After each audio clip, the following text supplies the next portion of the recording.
नमस्कार मित्रांनो, स्वागत आहे तुमचं आपल्या YouTube चॅनलवर। मित्रांनो, लाडकी बहीण योजनेसंदर्भातच्या विविध अशा अपडेट आपण वारंवार चॅनलच्या माध्यमातून देत असतो। अशातच आता चालू घडीला शासनामार्फत लाडक्या बहिणींची पडताळणी सुरू आहे। म्हणजेच लाडक्या बहिणींना आता ऑनलाईन पद्धतीने आपली केवायसी करायची आहे आणि आपण योजनेसाठी पात्र आहोत हे शासनाला दाखवून द्यायचं आहे। त्यासाठी मित्रांनो त्यांची केवायसी जी आहे ती लाडक्या बहीण योजनेच्या पोर्टल वरून सुरू आहे। आता चालू घडीला मित्रांनो हे पोर्टल अतिशय स्लो पद्धतीने सुरू आहे। भरपूर ठिकाणी लाडक्या बहीण स्वतः मोबाईलच्या माध्यमातून असतील, सेतू केंद्रावरती असतील किंवा आपले सरकार केंद्राच्या माध्यमातून ऑनलाईन पद्धतीने फॉर्म भरण्याचा प्रयत्न करत आहेत। परंतु भरपूर महिला या ठिकाणी ऑनलाईन पद्धतीने फॉर्म भरत असल्यामुळे याच्यावरती मोठ्या प्रमाणावरती ट्रॅफिक येत आहे आणि ट्रॅफिक येत असल्यामुळे ही साइट अतिशय स्लो पद्धतीने सुरू आहे। आता मित्रांनो भरपूर महिला या लाडक्या बहिणीच्या केवायसी करणं राहिलेले आहेत।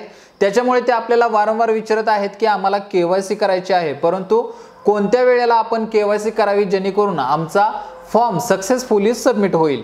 तर मित्रांनो केवायसी करण्यासाठी जे ट्रॅफिक जे असणार आहे हे रात्रीच्या वेळेस अतिशय व्यवस्थितरित्या सुरू आहे।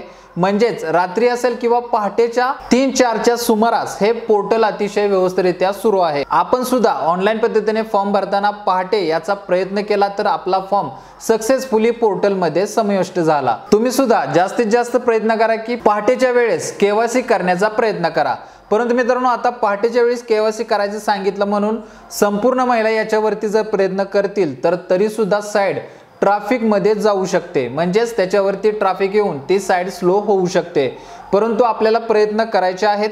ज्या महिला ऑनलाईन पद्धतीने आपल्या केवायसी पूर्ण करतील तर अशाच महिलांना लाडक्या बहिणीच्या योजनेच्या पडताळणीमध्ये समाविष्ट होता येईल आणि त्याच्यामध्ये पडताळणी झाल्यानंतर त्यांना लाडक्या बहिणीसाठी पात्र आहात का अपात्र हे समजलं जाणार आहे।